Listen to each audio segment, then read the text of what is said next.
Welcome, landlords, to another episode of Cressy's Ontario Landlords series, a podcast made for the Ontario investor and landlord to make sure you're getting the proper information, education, and always supplied by our professionals like Mr. Rob Di Lisi from Stonegate Legal Services, our most favorite paralegal who's joining us today. Rob, how are you? Welcome.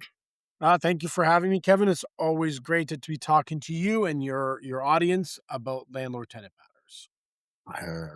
I can't tell you how many great comments I get about you and our conversations that we have and everything that we share. So, That's awesome. as always, thank you for joining us, and we will continue to make sure people are understanding their rights, their options, their obligations, and everything that comes with being a landlord here in the province of Ontario, because, it's the best investment in the world. I say that all the time. And a lot of times I find that landlords get involved with this because simply for that, they know it's a better savings account than anything else they have out there. And they know that it's a great investment. But what they don't know is what it actually means to be a landlord. A lot of the people in our world that are out there helping guide investors into buying investment properties, most of them, from what I've seen, are great at helping you acquire a property, helping you with that strategy to purchase. But then after you become a landlord, no one's around to actually make sure you understand what you're doing and how to get through everything and to navigate it. And today with Rob, we're going to talk about tenant applications to the board against the landlord, right? So we're going to be discussing T2, T5, T6, and we're going to get into all of them. And if we have time, I think there's another one that I did one of my Hey Landlord, Don't Do That videos about recently with illegal deposits on the T1, and we can get into that as well. But Rob, why don't we start off and let's break into the T2 and let's, what is that for? What's it about? How does it all work? Yeah. So I'm glad that you said that real estate is still a great investment. I believe in that as well. Just on a personal note, there are people, there are companies, there's TV personalities that talk about buying real estate, but you said it exactly. Acquiring it is the easy part. It's actually keeping it going and making the tenants happy and dealing with their concerns. So today, in regards to the T2, T6, let's start with that is. So a T2 is usually brought up when a tenant feels that they're being harassed or their reasonable enjoyment of the property is being affected. That's the most common thing for a T2. What landlords need to know is that under the law, they can come after you for up to $50,000. It used to be $35,000, but they can come up to you for up to $50,000. Does it mean that they're going to get the $50,000? No. We don't see many T2 applications at $50,000, but the thing that landlords have to consider is that you now need to defend this application. And that's why it's extremely important that landlords are careful what they put in writing. Because if you keep harassing your tenant about paying the rent over and over, that can be deemed as harassment. And if you have it in writing, that's now their evidence to show that you are harassing them. So please, landlords, if you are going to send a message, send it out once. That's all you really need to do. Hey, rent has not been collected. Please resend it, and then obviously send out an N4 because that is your legal notice. Now let's talk about the big one, and it's called a T6. T6 is going to be for maintenance and repairs. Many landlords need to realize that when you own rental property, you must upkeep and repair the property. And that is in accordance to Section 20 of the Residential Tenancies Act that says that the landlord must upkeep and repair the property.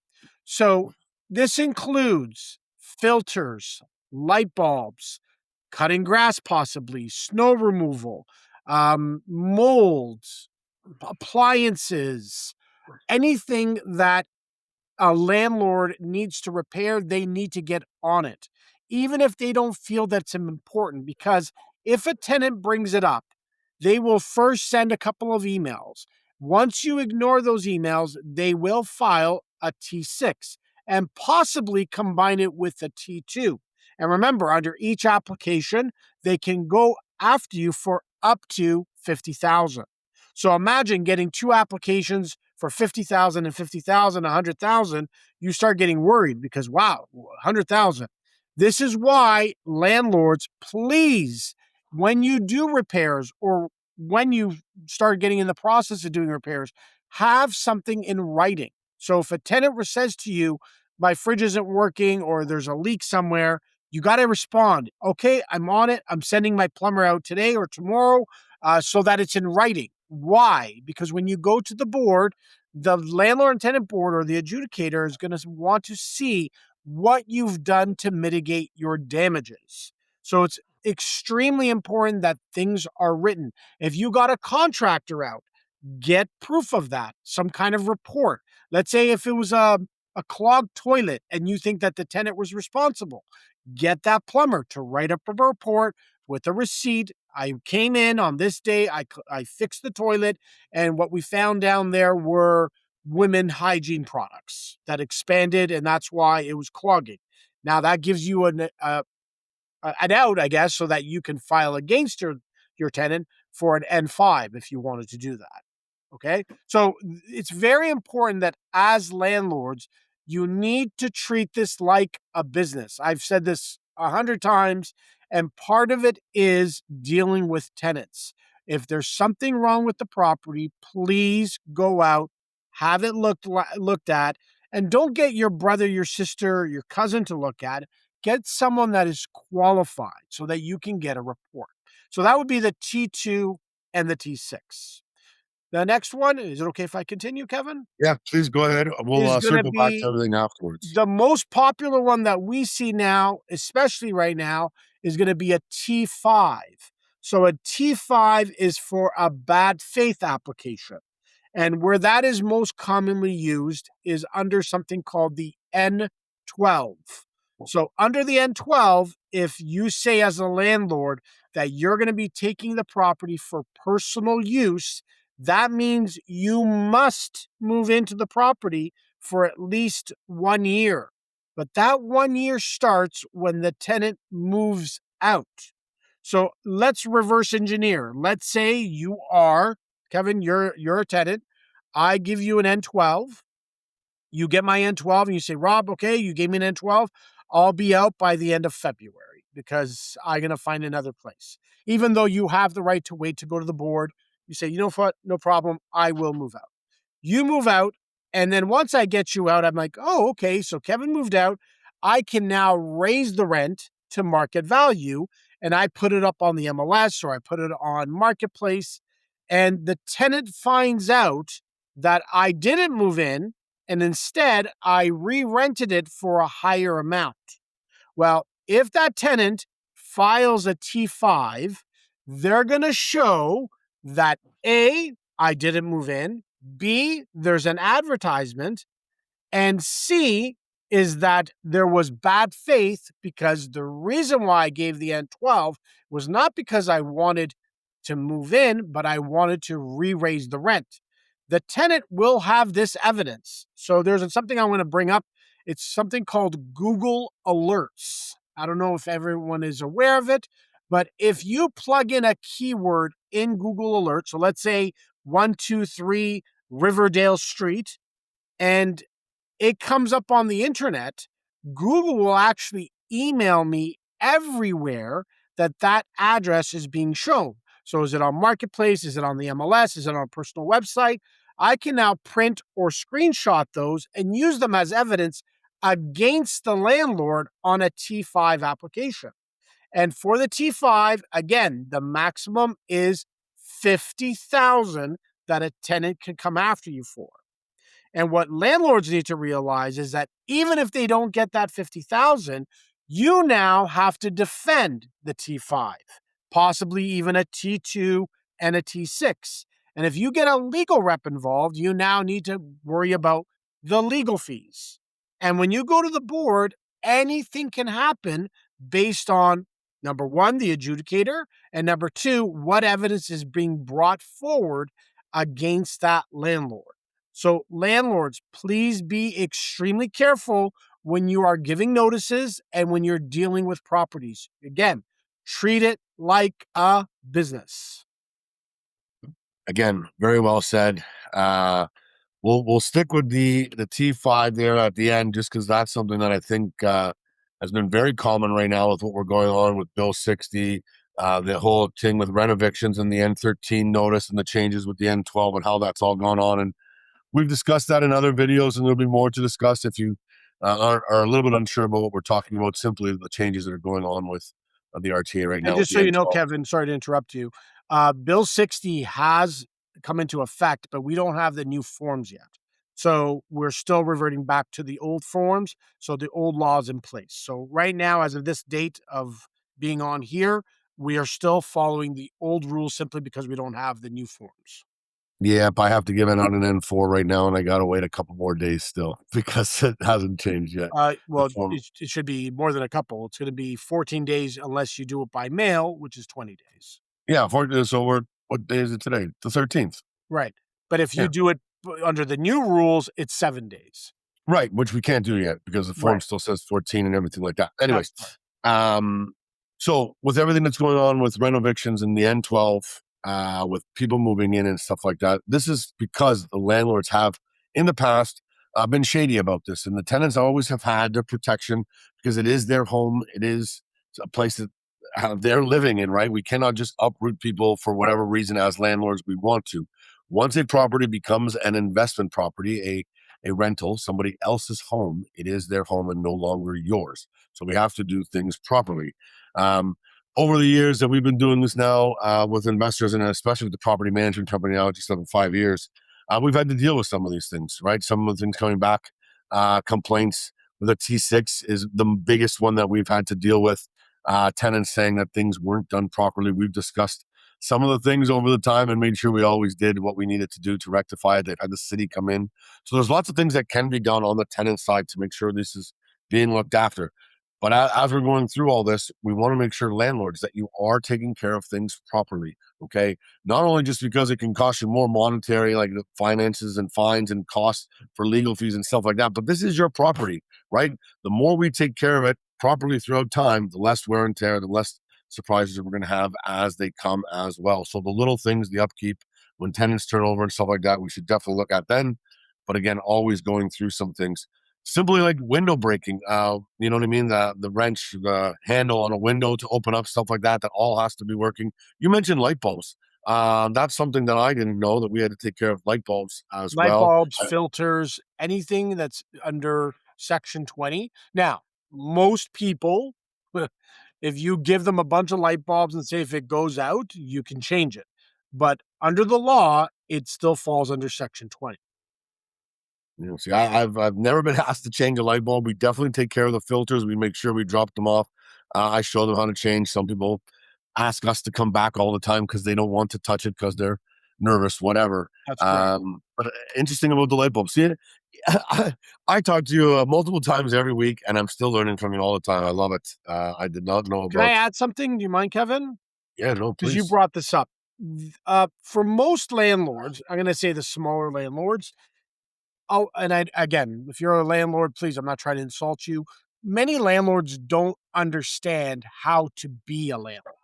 So, like, there's no license or course that you can take to learn how to be a landlord. Well, actually, we do teach that. But if you don't have the knowledge or if you don't have the time, this is why you should be hiring a property management company. Because most property management companies that I know of, especially Cressy, you guys have software, you guys keep records, you keep like all these things that can be used in a court to show that things have been done. So if a tenant says that I raised a maintenance concern and no one was on it, and the property management has record of it, you can use those records in a defense of a T2 and or a T6. So just a heads up, like for people out there, some like there's some landlords that are probably hearing this and say, well, I'm not an institutional landlord. I'm just a mom and pop landlord. But if you don't know what you're doing and you don't have time to deal with this, you should look into hiring some form of property management company such as Cressy. Yeah, no, thanks for the plug there. I'll take that one step further. Our landlord protection program we built for the everyday landlord, single family to small multifamily. to make sure they were getting the education and the protection that they were needing as they were becoming and learning through being landlords. It's very affordable. It's a business expense as well, folks. So this isn't going to just add on, right? It is a deductible as you're doing everything, and it allows you to do whatever it is that you want to do. If that's skiing somewhere or going to a cottage or traveling or just staying at home and not having to worry about the day-to-day tenant communication and nuances that go on, we can help you out with that. I'm going to do another little plug here of something that's coming up involving with Stonegate Legal Services, us at Cressy Property Management, Sean Quigg with Cardinal Law, Kayla Andrade with Front Lobby, as well as Ontario Landlord Watch. We are creating the Cressy Investor Network, where we are going to have an online community where we are going to take this one step further to make sure everybody's getting what they need to understand being a landlord. Another great tool, while we're talking about tools while being a landlord, if you don't want to involve us, but you just want to know a little bit more, Stonegate Legal Service has prepared a couple of years ago, and I'm sure that gets updated all the time. It is, what is it called? No, Mastery of Landlord Mastery? landlordmastery.ca. So it's a guide that I created because I also own a property management company, but I do it more for my own properties. And for my property managers that I hire, I give them this guide. The guide itself is nothing like earth shattering, but it tells you the basics of being a landlord. But most importantly, on the last page, there's a link to my Google Drive, and I put everything that you need to help you be a landlord: forms, notices, uh, cutting grass agreements, stuff like that. So it's 100% free. Yep, and it's downloaded at Stonegate, landlordmastery.com. .ca. .ca, sorry. We have it on our website as well in our downloadable section, so you can grab it. If you still can't find it, reach out. We'll make sure you get it. It is a good read. Yeah. It's a lot of good information in there as well to get you started. So I mentioned at the top too, we're about the T1 because I just did we've started a new little fun thing about, hey, landlord, don't do that. We're making sure these little clips are just telling some fun stories. And we went on with about illegal deposits, right? Holding more than last month's rent and stuff like that. We see it all the time. Yep. So T1, illegal deposit. Let's say I'm a landlord and you're the tenant, and I've asked you for 4 months deposit, last month's deposit, and a $500 key deposit because I gave you 2 fobs at my condo. Now all of a sudden you're going to apply for a T1. I'm going to get this in the mail, and what happens from there? Well, it goes to the board, and then the tenant will have the right to speak about it. So something that I hear a lot, especially right now, is that landlords and real estate agents are asking for more than first and last month's rent, and you're not supposed to do that. Now, I know it's common. I hear that it happens where tenants are giving 3, 6, 9, even 12 months up front. The thing is that I'm going to speak as a landlord and as a legal rep. As a landlord, yes, for the first year or whatever, how many months you're taking up front, I guess you can consider that you're guaranteed that money. But after the term of the lease, it goes month to month anyways. You cannot ask the tenant again for that money up front.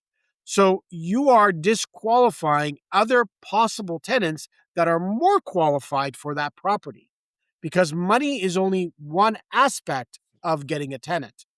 Um, Another thing to consider is that if a tenant is offering 1, 2, 3, or let's say 3, 6, 9, 12 months up front, you need to ask how they got that money. Because sometimes they got that money from a cash for keys from a previous landlord. So personally, even as a legal rep and as a landlord, I only ask for first month's rent, last month's rent, and a key deposit, whatever the key deposit must be. Now, if it's a house, it shouldn't be more than the cost of the key. Same with a condominium. It shouldn't be more than the cost of the key. So when you see 5, 800, 1,200, these are considered illegal deposits. And even if a landlord says, but they voluntarily gave me the money, well, you can argue that. But remember, you cannot contract out of the law. If the law says that you cannot take illegal deposits, you should not be taking illegal deposits. So if the tenant files a T1, it's going to go to the board. It's going to be adjudicated by an adjudicator. And if they feel that this is an illegal deposit, they will order the landlord to give that money back. and possibly reduce or rent abatement. I don't know. Anything can happen when you go to the board. So I know people do it. Just be very careful of what you do. You're definitely right. It does happen. I've been offered it. I've had to deal with it. There's many different ways. And you said it right. If you offer me 6 months up front, what protection do I have after the 6 month? None. It's all done. Um, we have done this a few times. I have educated our landlord that if the tenant ever asks for this back, you're going to have to give it back. But the tenant app that's applying along with their agent has, like you said, they're offering this to us. But the way we've structured it has always been for last month's deposit. So the landlord holds on to it. And whenever they give notice, whether that's 120 days, which most won't know they're leaving in 120 days, Yep. they would get their last 4 months for free. But if they just gave us the 60 days that's needed, then the landlord would give them back the 2 months, plus they'd have their next 2 months free. And it's not something that we do a lot. Again, I just recently did this a couple of months ago. That's why this is so fresh in my head. But we did make sure our landlord knew that if they ever asked for this back, they are going to have to give it. But it Okay. was a professional coming from Asia who has a career over there and everything like that, and was just getting started here and has no credit, no anything. And um, that was a way that we guess got around what it was that everybody felt comfortable. But again, we did educate them that they would have to give it back if needed because they weren't sure about that. They didn't know. Yeah, and Kevin, just one my final point is that people need to realize that everything is fine until it becomes a problem. So the expression my dad always tells me, a crime is only a crime when you get caught. If not, it's just everyday business. So people get away with it until you bump into a tenant that talks to a legal rep and says, this is wrong. You can't do this. And then they file against. And remember, when you're filed against, you now have to incur costs and time to defend it. Yeah. Cool. Um, we talked about this the other day, so I'm going to bring it back here onto the show as well with regards to maintenance. We had a floor issue where there was something deemed against the landlord that they had to fix the floor. The tenant had to pay for the damages. So the tenant had to pay about $1,000 to the landlord, but it's going to cost the landlord about $4,000 to fix the floor. And we discussed, can we just patch that small little area? And then to go to it, we had to match color, match the exact wood, or else they'd be able to complain about the aesthetics of it, that it doesn't look the same, and that's not what they had. So to try to fix it and cut a corner that way to do it later makes no sense for them. So they're going to be doing the whole floor now. But that was something else. Like, that even though the tenant had to pay for their damages aren't covering the actual cost of what we You're have right. to now do. But that's how the adjudicator did everything, and the tenant has paid the landlord their money, and now the landlord has to follow through with fixing that floor. Um, and again, mentioning keeping track of everything. This is so important, folks, because our handyman has been trying to schedule to get in to do that floor for a long time, and the tenant has delayed. So we have messaging from the handyman and the tenant, as well as from us and the tenant, to try to get in with her saying no. So in case anything comes out with a delay, we have everything there. So this is just something, track everything, right? Record everything, because my wife's a nurse by trade, and they said in the hospital that if it's not written down, it didn't happen, and That's right. that's the exact same way we do it here as well. We record everything, make sure it's all written down and tracked, because someone's going to ask something, and we need to have it there. You got it. Um, uh, so let's just quickly wrap this up. I think that was a good conversation about the four T's that we're talking about. Again, T1 is illegal deposits, folks, if that's coming at you. The T2 is for tenants' rights, harassment, or anything along those lines. Your T5 is the bad faith, right? The rent eviction or anything like that. Then 12. And then your T6 is a maintenance issue that's going on at the property as well that the Correct. tenant can file for to have fixed. Um, if you have any questions, folks, don't hesitate to reach out to us here at Cressy.ca or Mr. Rob Di Lisi at Stonegate Legal Services, or anyone on his team. They will help guide and advise you through anything that you need as a landlord. Do you have anything else that you want to say there, Rob, to finish off No, I think we today? covered everything. Again, just treat it like a business, guys, and remember the tenants can come after you for 50,000. So please stay on top of your maintenance obligations and the harassment, and hire a property management company that if you can't handle this kind of stuff. Other than that, I think we covered it all. Awesome. One more plug for the Crusty Investor Network. Look out for that, folks. That's coming around. Again, it is going to be built off education, information, advocacy for landlords to the higher ups in the provincial government to make sure that we change things. And we're going to be providing some opportunities that you can't find anywhere else, which is going to be exciting as well. So, as always, Rob, thanks so much for your time. Thanks for having me here. Enjoy the rest of your day. We will talk soon. And thanks for listening, everybody. Share this with another landlord that you know and help us keep growing our audience so we can get this information out there. Thanks so much. Bye for now. Please remember, while we are professionals, this podcast is for informational and entertainment purposes only. The advice shared may not apply to your unique situation. Always seek personalized advice from a qualified professional before making any investment decisions. Hey, everybody. Thanks so much for joining us this week. I hope you enjoyed the episode. If you're finding it informative and useful, make sure to like, subscribe, share with a friend so that we can keep getting the information out there to Ontario landlords. And keep on joining us. We'll see you next time.